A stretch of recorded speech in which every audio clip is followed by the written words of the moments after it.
제10장.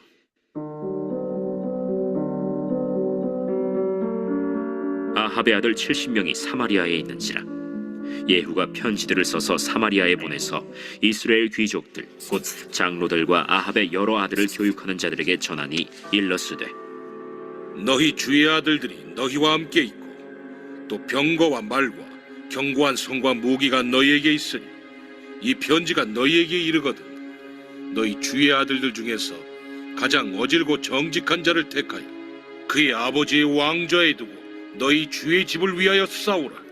그들이 심히 두려워하여 이르되, 두 왕이 그를 당하지 못하였거든 우리가 어찌 당하리요? 하고 그 왕궁을 책임지는 자와 그 성읍을 책임지는 자와 장로들과 왕자를 교육하는 자들이 예후에게 말을 전하여 이르되, 우리는 당신의 종이라. 당신이 말하는 모든 것을 우리가 행하고 어떤 사람이든지 왕으로 세우지 아니하리니 당신이 보기에 좋은 대로 행하라. 예후가 다시 그들에게 편지를 붙이니 일러스되, 만일 너희가 내 편이 되어 내 말을 너희가 들으려거든 너희 주의 아들 된 사람들의 머리를 가지고 내일 이맘때에 이스라엘에 이르러 내게 나오라. 왕자 70명이 그 성읍의 귀족들 곧 그들을 양육하는 자들과 함께 있는 중에 편지가 그들에게 이르매 그들이 왕자 70명을 붙잡아 죽이고 그들의 머리를 광주리에 담아 이스라엘 예후에게로 보내니라. 사자가 와서 예후에게 전하여 이르되, 그 무리가 왕자들의 머리를 가지고 왔나이다. 두 무더기로 쌓아 내일 아침까지 문 어귀에 두라. 이튿날 아침에 그가 나가서서 뭇 백성에게 이르되, 너희는 의롭도다. 나는 내 주를 배반하여 죽였거니와 이 여러 사람을 죽인 자는 누구냐? 그런즉 이제 너희는 알라. 곧 여호와께서 아합의 집에 대하여 하신 말씀은 하나도 땅에 떨어지지 아니하리라. 여호와께서 그의 종 엘리야를 통하여 하신 말씀을 이제 이루셨도다. 예후가 아합의 집에 속한 이스라엘에 남아있는 자를 다 죽이고 또 그의 귀족들과 신뢰받는 자들과 제사장들을 죽이되 그에게 속한 자를 하나도 생존자를 남기지 아니하였더라.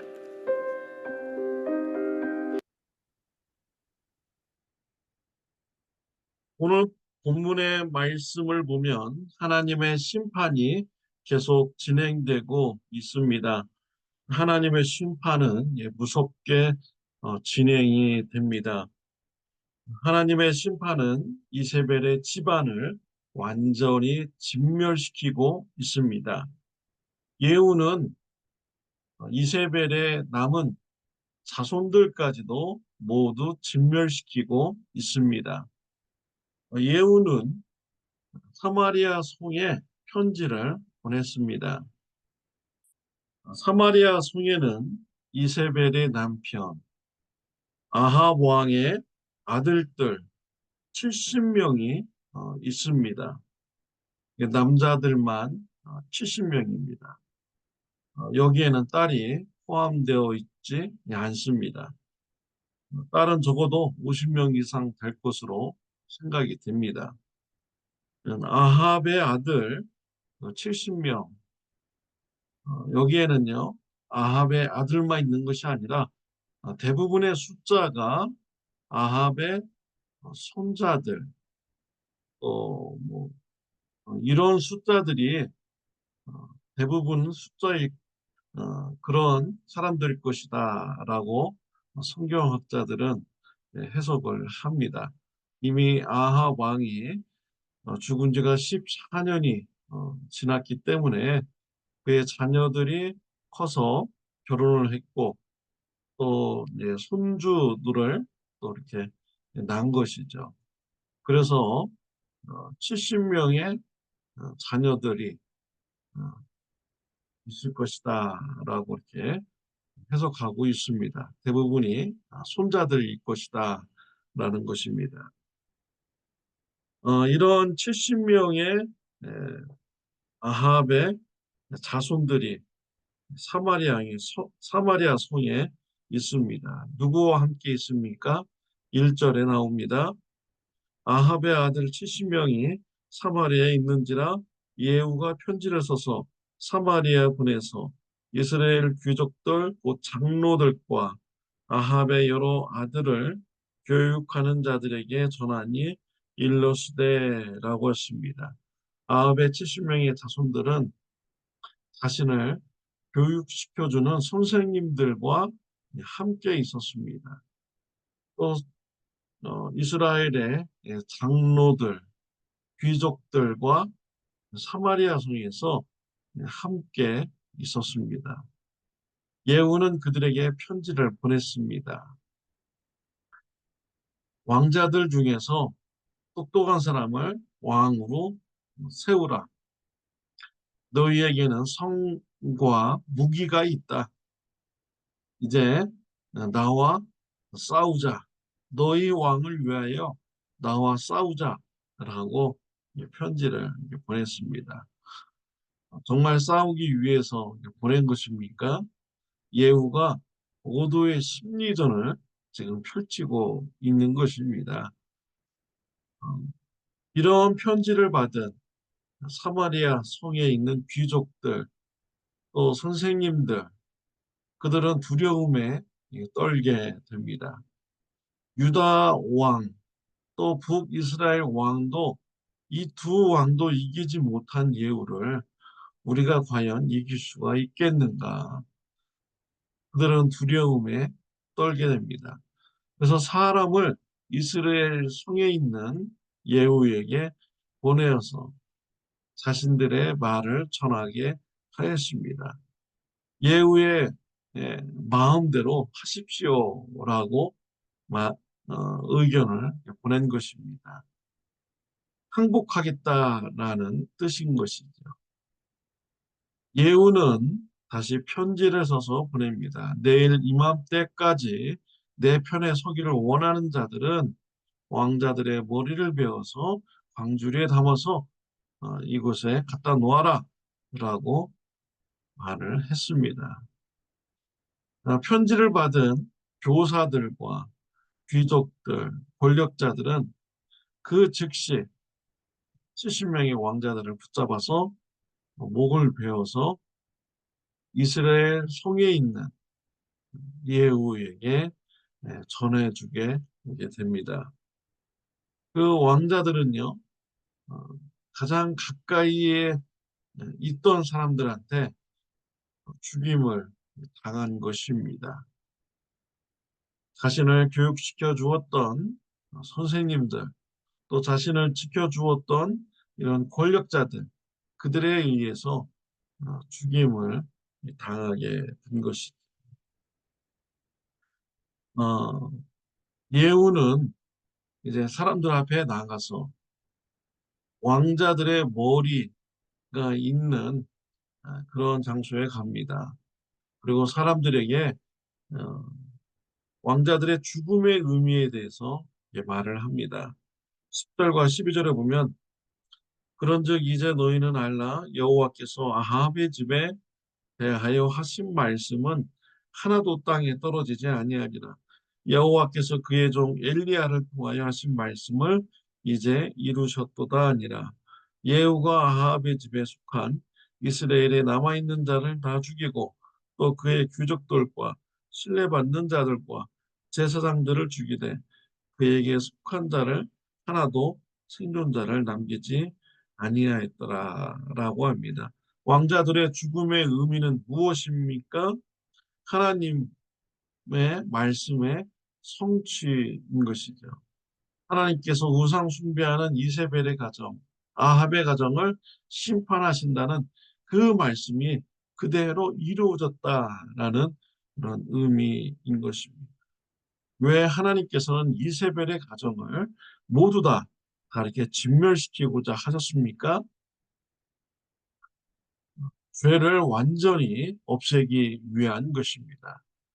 예수님께서 이 죄는 누룩과 같다라고 말씀하셨습니다. 작은 누룩이요, 빵에 들어가면, 반죽에 들어가면 어떻게 됩니까? 그 누룩을 부패하게 만들게 합니다. 그 작은 양의 그 누룩이 온 빵을 부패하게 만드는 것입니다. 죄가 마치 그와 같은 것입니다. 작은 죄 하나가 들어오면 그 작은 죄 하나가 온 사람을 죄인으로 부패하게 만드는 것입니다. 이세벨이라는 바알 우상 숭배자가 이스라엘에 시집으로 와서 들어왔습니다. 그 이세벨 때문에 온 이스라엘이 바알 숭배자가 되었습니다. 온 이스라엘이 부패하게 된 것이죠. 그래서 하나님께서는 그 부패한 죄의 가정, 그 죄의 가정을 완전히 제거하기 위해서 이세벨의 가정을 다 심판을 한 것입니다. 데살로니가전서 5장 22절에 보면 악은 그 모양이라도 버리라 라고 했습니다. 악은 모양이라도 버려야 됩니다. 그 작은 양의 그 악은요, 우리를 변질시킵니다. 부패하게 만드는 것이지. 골로새서 3장 8절 말씀에 보면 이제는 너희가 이 모든 것을 벗어버리라. 곧 분과 악의와 회방과 너희 입에 부끄러운 말이라. 우리가 버려야 될 것이 있습니다. 우리 입술에 부끄러운 말을 버려야 됩니다. 죄된 언어 생활을 버려야 됩니다. 악한 행동을 버려야 됩니다. 또 악한 마음을 버려야 됩니다. 죄 사함 받은 자로서 죄 사함의 은혜를 감사하게 생각한다면 우리 삶 안에 내 안에 있는 악한 말과 악한 행실과 악한 언어 생활을 버려나가야 되는 것입니다. 야고보서 1장 21절에도요. 그러므로 모든 더러운 것과 넘치는 악을 내어버리고 능히 너희 영혼을 구원할 바 마음의 심긴도를 온유함으로 받으라 라고 했습니다. 우리 안에서 버려야 될 것은 무엇입니까? 더러운 것을 버려야 됩니다. 넘치는 악을 버려야 되는 것입니다. 우리가 받아야 될 것은 무엇입니까? 우리 마음속에 받아들여야 될 것은 생명을 주시는 예수님의 말씀을 우리가 받아야 됩니다. 또 우리를 성화시켜주는 예수님의 말씀을 받아들여야 되는 것입니다. 죄는 내버리고 생명을 주며 우리를 변화시키는 하나님의 말씀은 받아들여야 되는 것입니다. 사랑하는 성도 여러분, 악은 모양이라도 버리는 축복이 있으시기를 바랍니다. 생명의 말씀, 나를 변화시켜 주시는, 나를 성화시켜 주시는 하나님의 말씀은 풍성하게 받아들이는 저와 여러분들이 되시기를 바랍니다. 기도드리겠습니다. 하나님 아버지, 네, 감사합니다. 우리가 늘 깨어있게 하여 주옵소서. 악은 모양이라도 버리는 자가 되게 하여 주옵소서. 내 안에 죄된 습성, 죄된 언어 생활, 죄된 마음, 날마다 깨워서 버리는 자가 되게 하여 주옵소서. 생명의 말씀, 나를 성화시키는 예수님의 말씀은 늘 받아들이고 읽고 묵상하고 풍성한 말씀이 내 안에 들어오도록 역사하는 자가 되게 하여 주옵소서. 하나님께서 은혜 주시옵소서. 죄를 벗어나고 하나님이 기뻐하는 성화의 삶 살게 하여 주옵소서. 예수님의 이름으로 기도드렸습니다. 아멘. 오늘 하루도 죄는 버리고 생명의 말씀, 성화의 말씀을 받아들이는 축복이 있으시기를 바랍니다.